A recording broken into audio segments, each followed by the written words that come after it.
I wouldn't put money on it right now.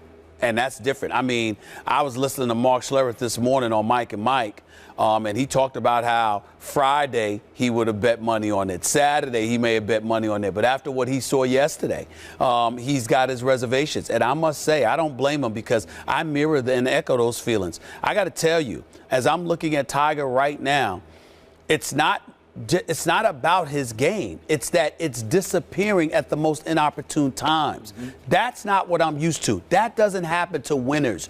We think about, again, how we measure winners and how we measure our champions. When the pressure is on, those who respond are defined as great.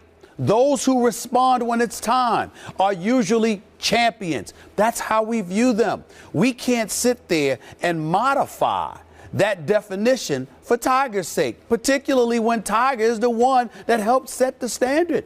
This is a guy that usually he had the lead and he'd stick in and he'd bury you. That's what Tiger would do. And obviously he never came back, but he really didn't have to a lot of times, obviously, in the 14 times he's won a major. I'm just looking at him now, and the golfers are getting better and better. Okay? And Tiger is not what he used to be. And I'm not talking about his game. I'm talking about him mentally. He doesn't appear to be who he used to be. And that is what concerns me. So I would have to tell you right now, I still hold out hope because I truly believe in my heart all it takes is one. Get over that hump once. Get the 15th. And once you get the 15th, I think the 18th would be inevitable for him. But I got to admit to you, it doesn't look good for him right now, and the golfers are getting better. They're not going anywhere. They don't fear him. And then you look at a guy like Mickelson. I mean, listen, the performance he put on yesterday, that was just some spectacular golf he put forth yesterday. I mean, I don't watch that much golf. I was watching it. I was glued to my TV. I mean, this dude got it done, and he's not going away. And, you know, he can be sporadic in his own right because he's a chance taker. But I got to tell you, whether it's Tiger's knee, whether it's the elbow, whether it's health, whether it's psychologically, there are too many impediments standing in his way. And he has shown me no ability whatsoever to overcome it. Because right now, it's really not about Tiger's game anymore. We know he's one of the top 10 players in the world, even though officially he's number one. We know on his worst day, he's still one of the top 10 players in the world. It's all about the majors now. He's done everything else. It's all about the majors. Oh, sure. And the question is not about his greatness because we know that's cemented. The question is, do you think he can get to 18? I'd like to talk about that after he gets to 15 because I think from this point forward, we need to be asking ourselves, can Tiger get to 15? As opposed to thinking about 18. I have been on record for about a year now. He will not break Jack's record. He will not win 19 majors. I do agree with your premise. Psychologically, a breakthrough could catapult him, but it's still a long, long ways to go for a guy who's, to me, a shadow of his former self. Even post-scandal, I'm going to remind you, he's only blown one lead that he had, and that was over Y.E. Yang. Remember that PGA? 2009. Right after the scandal. That's right. So post-scandal, the mind has never been quite right. The talent's still there. I don't think there's a better iron player in the world than Tiger Woods. And you watch, he will be the betting favorite going into the PGA. He just always is. And you watch, some experts will say this will be the time. He'll break through, even though I think he's got no shot on that U.S. Open style course at Oak Hill. It just doesn't fit him, and I think he will really struggle to even finish in the top 10. The point is that you just made.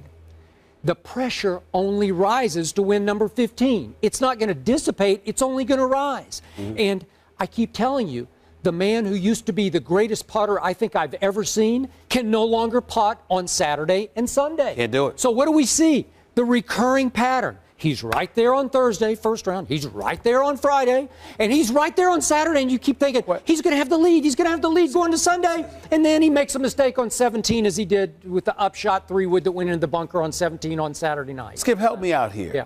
Phil Mickelson is the one that's known for taking chances.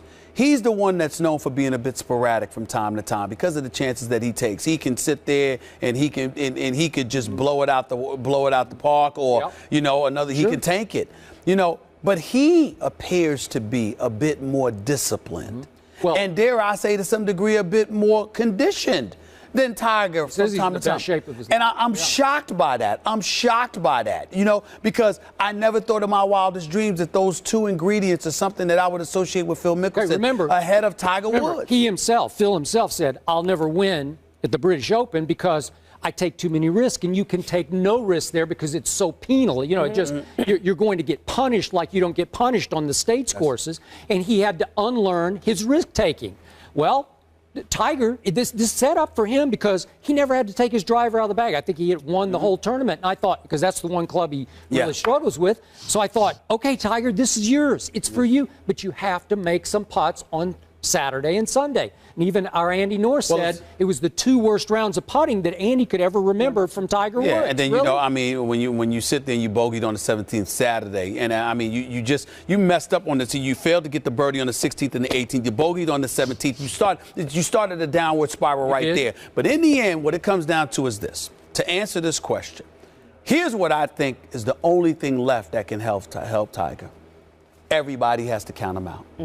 Maybe. I think that's the only thing left, because I think to gumption up whatever it is, I think he has to be a guy that looks out at the world and says, all of y'all have counted me out. Yeah. All of y'all are done with me. I'm not talking about because of, the problems in the past. I'm talking about strictly as a golfer. Sure. We don't think you have it anymore. We're done. We're not putting our money on you. We're not betting on you. We don't believe in you anymore. Yeah, you were great. You're still very good, but you're no longer that dude. When universally the world says that about Tiger, to me, that'll be his last stance. Okay. Outside of that, I got to admit, I don't see anything from him, particularly on a Sunday, that says to me that he's that dude.